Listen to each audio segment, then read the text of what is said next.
nyalakan loncengnya ya. Assalamualaikum warahmatullahi wabarakatuh.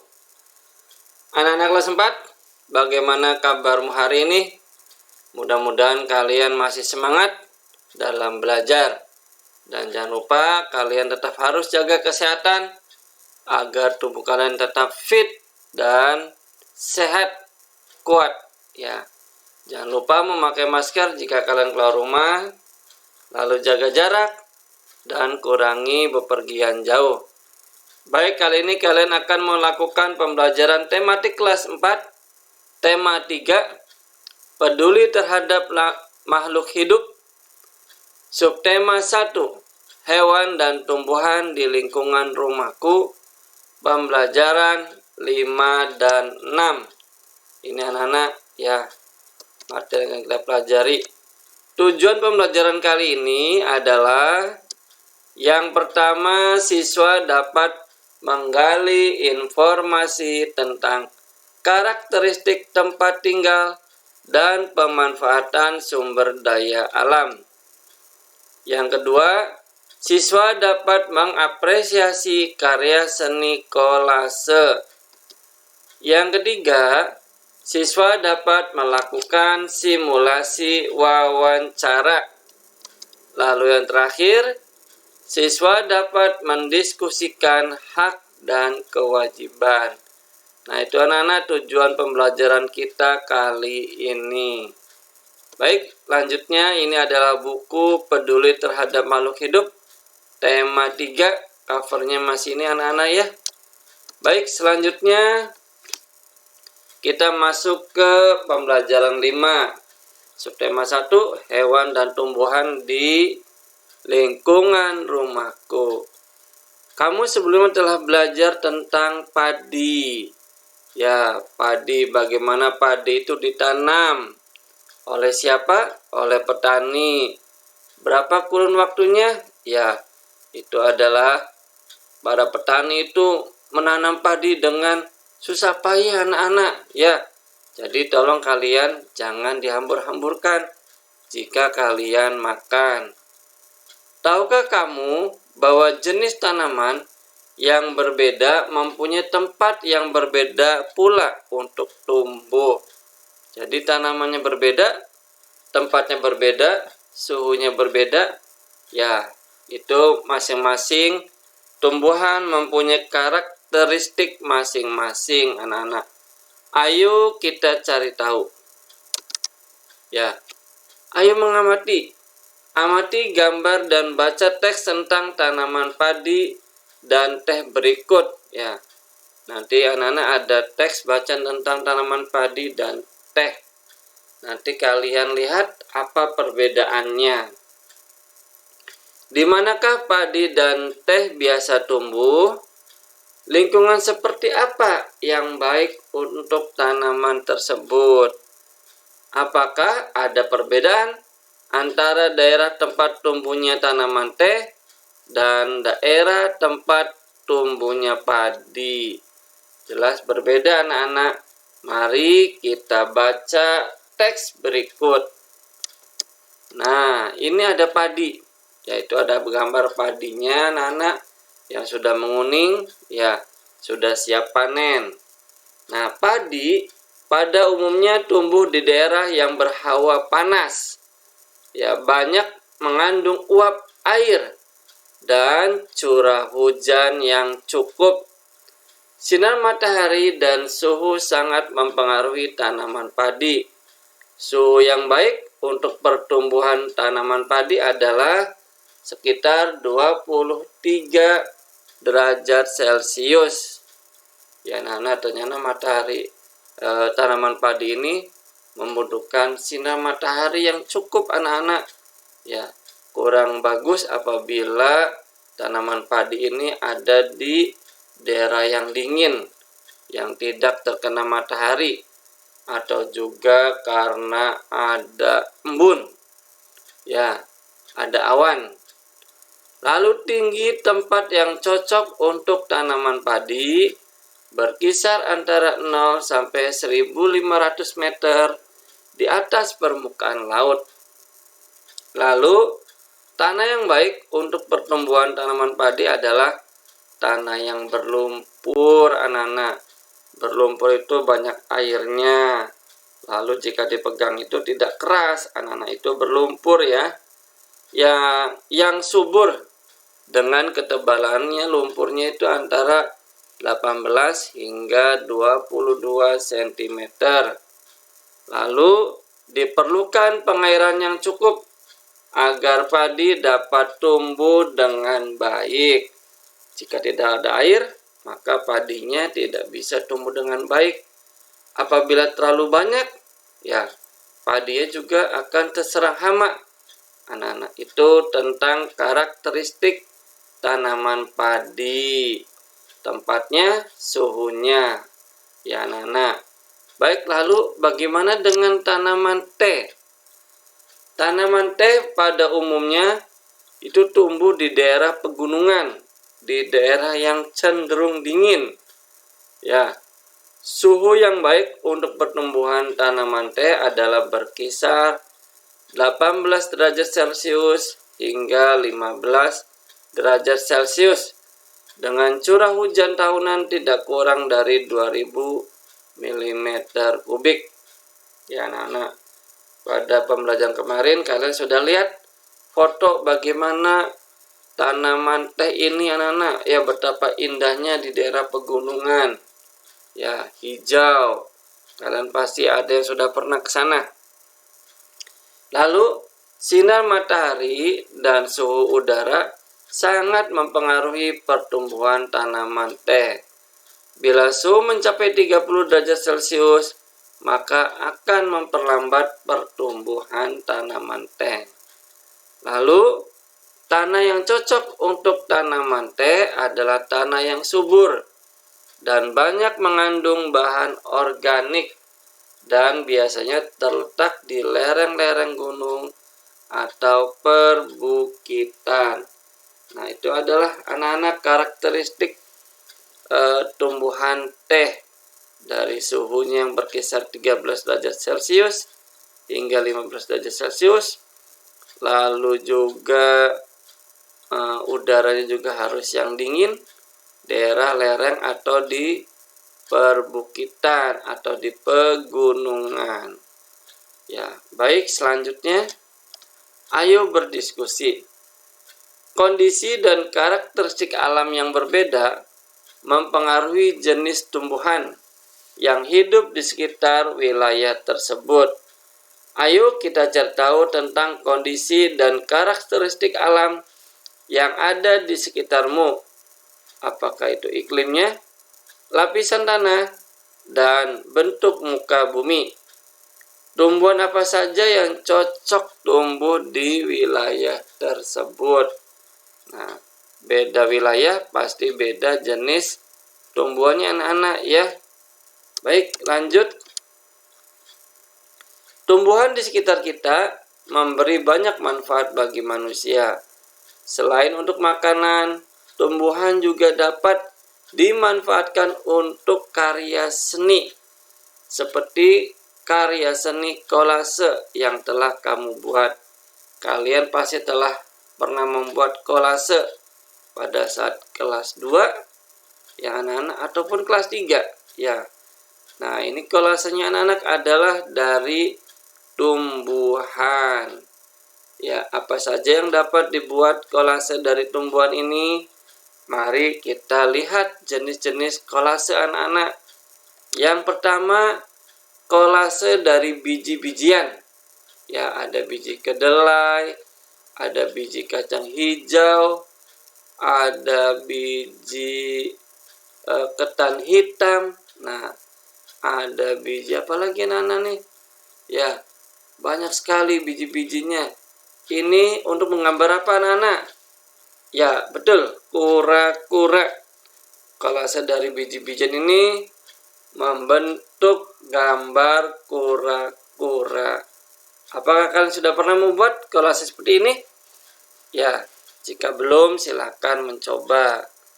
Lalu kolase dari daun-daunan kering. Nah, ini anak-anak, mudah, murah, kreatif. Ya, ini ada gambar kelinci. Ya, dari daun kering. Bagus banget anak-anak, lalu diberi mata. Wah, seperti hidup ini kelincinya anak-anak ya. Lalu juga ini ada gambar seperti apa ya? Seperti buah. Buah apa ini anak-anak ya? Ya, lalu ada lagi gambar yang lainnya. Selanjutnya, kolase dari ranting pohon. Dari ranting pohon lalu diberi bunga-bunga sehingga nampak indah kolase tersebut dari ranting pohon. Nah, itu anak-anak adalah bentuk-bentuk kolase dari tanaman dan tumbuhan. Mari kita melakukan penilaian pembelajaran 5 anak-anak. Yang pertama soalnya, apakah ada perbedaan antara tempat tumbuhnya padi dengan tumbuhan teh? Ada tidak anak-anak tempat perbedaannya? Ya pasti ada. Nanti kalian tulis perbedaannya. Tanaman padi bagaimana, tanaman teh bagaimana. Yang kedua, tempat yang cocok untuk menanam padi adalah di mana anak-anak?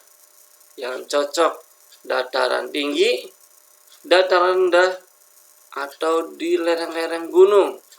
Ya anak-anak, yang cocok di mana? 3. Tempat yang cocok untuk menanam teh adalah, nah, di mana tempatnya yang cocok anak-anak sehingga biar tumbuhan teh bisa tumbuh subur. Keempat, suhu yang baik untuk tanaman padi adalah titik-titik. Berapa derajat Celcius anak-anak? Suhu yang baiknya. Lalu yang kelima, suhu yang baik untuk tanaman teh adalah titik-titik. Nah, teh juga karena di pegunungan, suhu yang baiknya itu sekitar berapa derajat Celcius anak-anak. Nah, soal ini seperti biasa harus kalian jawab, harus kalian tulis, dan nanti akan kumpulkan kepada Bapak Ibu gurumu di sekolah sesuai jadwal yang ditentukan. Kita masuk ke pembelajaran anak-anak. Ya, subtema 1, hewan dan tumbuhan di lingkungan rumahku. Apakah kamu masih ingat cara bermain bola zigzag menggunakan bola kecil? Ayo kita berlatih kembali. Nah, anak-anak di sini anak-anak berlatih melakukan permainan bola zigzag dengan menggunakan bola kecil. Ya, lakukan di rumah berdasarkan bersama teman-temanmu yang ada di rumah. Apakah kamu masih ingat cara bermain bola zigzag menggunakan bola kecil? Ya, hari ini kamu dan teman-temanmu akan mempraktekkan kembali permainan bola zigzag. Semakin sering berlatih, tentunya akan membuat kamu semakin terampil. Nah, sebelum bermain, diskusikan kembali secara berpasangan bagaimana cara memainkan permainan tersebut. Diskusikan strategi yang akan kamu terapkan agar dapat melakukan permainan dengan baik, baik secara berkelompok atau bersama teman-temanmu. Tuliskan hasil diskusimu pada kolom berikut. Nah, masih ingat anak-anak bagaimana cara membuat pertanyaan yang baik untuk wawancara? Jenis pertanyaannya apa saja? Caranya bagaimana? Ya, sebelumnya kamu telah belajar bagaimana membuat pertanyaan yang baik untuk wawancara. Kemudian, kamu juga telah menyortir pertanyaan tersebut. Diskusikan kembali secara berkelompok ciri-ciri pertanyaan baik untuk wawancara dan tuliskan ya anak-anak bagaimana wawancara yang baik itu. Sekarang lihat kembali pertanyaan yang telah kamu sortir. Kamu akan berlatih melakukan wawancara secara berpasangan.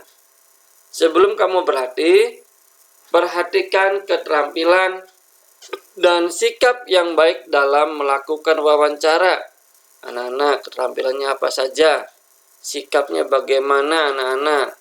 Lalu peraturan apa saja yang boleh dilakukan pada satu wawancara, atau pertanyaan apa saja yang tidak boleh ditanyakan kepada narasumber. Nah, agar hasil wawancara maksimal, maka pewawancara perlu memperhatikan hal-hal penting berikut. Baik sebelum melakukan wawancara, sebelum ini penting anak-anak, siapkan apa saja. Ketika melakukan wawancara harus bagaimana, maupun setelah melakukan wawancara, bagaimana cara yang baik dan benar untuk menutup wawancara. Bagaimana sikap dan keterampilan baik untuk melakukan wawancara? Nah, ini lihat. Sebelum melakukan wawancara, yang pertama kita harus membuat janji dan minta kesediaan narasumber untuk diwawancarai. Membuat janji bagaimana caranya? Ya, bisa lewat telepon, bisa lewat WA, atau datang langsung ke tempat narasumber. Assalamualaikum Pak. Ya, kami dari murid kelas 4 ingin mewawancari Bapak bagaimana cara membuat kerupuk. Nah, itu contoh anak-anak. Jadi buat janji, lalu dijawab narasumber. Baik, silakan besok datang ke sini pada pukul 9 ya, Pak Yudi dan anak-anak. Baik Pak, baik siap. Nah, itu membuat janji. Yang kedua, tunjukkan kesan yang baik. Misalkan datang tepat waktu. Nah, tadi janjian jam 8, lebih baik kita tepat waktu, atau sebelum jam 8 kita sudah sampai di pabrik kerupuk tersebut. Ya, yang ketiga, berpakaian dengan sopan. Yang sopan, yang baik, dan tertutup auratnya. Anak-anak itu lebih baik. Ya. Yang keempat, berbicara dan bersikap santun. Jadi berbicaranya harus hati-hati, agak sopan santun, tidak boleh dengan nada tinggi, dan tidak boleh membentak anak-anak ya. Yang kelima, menyiapkan daftar pertanyaan yang sesuai dengan pokok permasalahan. Nah, datanya disiapkan. Andai kata tadi Bapak contoh kita akan wawancari pengusaha atau orang yang berada di pabrik kerupuk, maka kita siapkan dulu daftar pertanyaannya. Ya anak-anak, agar nanti tidak kerepotan. Yang keenam, pertanyaan yang baik mengandung unsur adik simba. Apakah adik simba itu? A-nya apa? D-nya itu di mana? Adik K-nya itu kapan? Simba, S-nya itu siapa? M-nya itu mengapa? Dan B-nya itu bagaimana? Apabila dalam pelajaran bahasa Inggris itu WH question. Ya, 5WH question. Ya, itu adalah jenis-jenis pertanyaan. Yang ketujuh, berlatih agar tidak selalu membaca pertanyaan yang telah disusun. Jadi pertanyaannya harus kalian ingat dulu, walaupun kalian tulis, diingat-ingat agar pada saat bertanya kita tidak membaca lagi. Ya, jadi jangan terlalu melihat ke dalam catatan atau membaca, harus sudah hafal jenis-jenis pertanyaan yang akan kita tanyakan kepada narasumber. Lalu, ketika sedang melakukan wawancara, apa saja yang kita lakukan anak-anak ketika sedang melakukan wawancara? Yang pertama adalah memperkenalkan diri sebelum wawancara. Ya, Assalamualaikum Bapak, Ibu, perkenalkan, nama saya Abdul, misalkan. Saya berasal dari SDN Karyamulya 2 kelas 4. Ya, kami meminta waktu Bapak untuk mewawancarai bagaimana cara membuat kerupuk. Nah, tadi memperkenalkan diri, namanya Abdul, agar narasumber itu merasa enak dan sudah berkenalan. Sampaikan tujuan wawancara. Tujuannya apa, Nana? Misalkan, Bapak, tujuan kami datang wawancara ke pabrik kerupuk Bapak adalah untuk menulis menulis tugas yang telah disampaikan oleh Bapak atau Ibu guru di sekolah. Nah, tujuannya apa, Nana? Ya, untuk menulis tugas ya atau menyelesaikan tugas wawancara. Yang ketiga, mulai wawancara dengan pertanyaan yang ringan. Ya, tidak terlalu berat, misalkan, Bapak, bahan-bahan apa saja yang dipakai dalam membuat kerupuk. Nah, yang ringan-ringan saja anak-anak ya.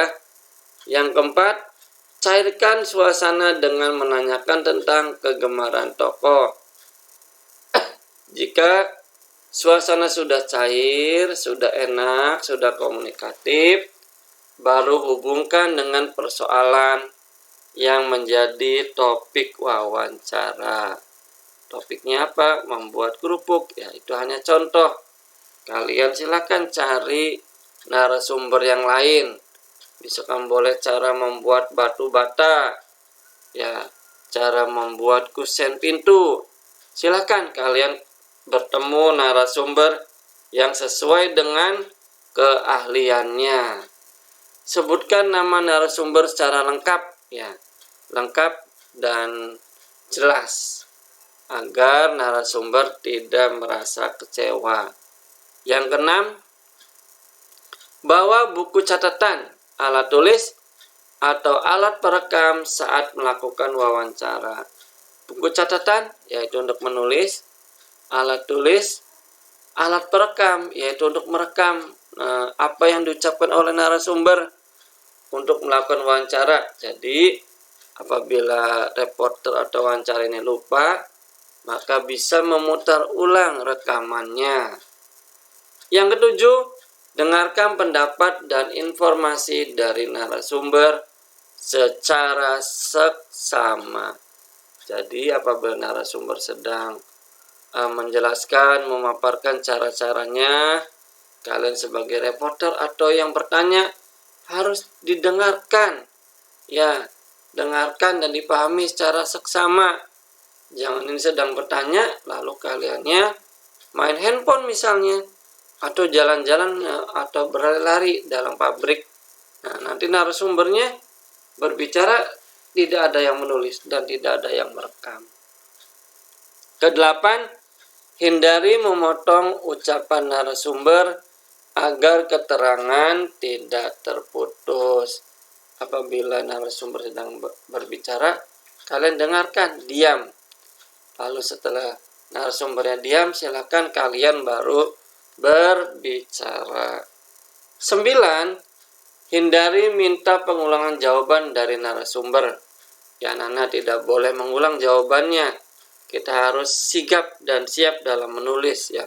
Contoh begini, Bapak, bahan dalam membuat kerupuk apa saja? Oh, itu terigu, minyak, dan bumbu lainnya. Lalu beberapa saat kemudian kalian bertanya lagi, Bapak, bahan baku dalam membuat kerupuk apa saja? Nah, itu mengulang-ulang pertanyaan. Jadi harus dihindari agar narasumber tidak bosan. Yang ke-10, hindari pertanyaan yang berbelit-belit. Ya, jangan memberikan pertanyaan yang sukar sehingga narasumber sulit dalam menjawabnya. 11. Hormati petunjuk narasumber. Ya, petunjuknya pada saat dia mengutarakan, kalian harus hormati. Tidak boleh kalian adu pendapat. Ya, berargumen beda, jangan. Ya. 12. Hindari pertanyaan yang menyinggung dan menyudutkan narasumber. Ya, menyinggung dan menyudutkan narasumber. Misalkan gini, Bapak, ini Bapak dalam membuat kerupuk apa tidak takut dengan penyakit corona? Ya, menyudutkan misalkan begitu. Lalu bagaimana ini untuk sterilnya? Apakah boleh dimakan pada saat pandemi ini? Nah, itu tidak boleh menyudutkan anak-anak ya. 13. Mampu mengambil kesimpulan dan tidak semua jawaban dicatat anak-anak. Kesimpulannya apa?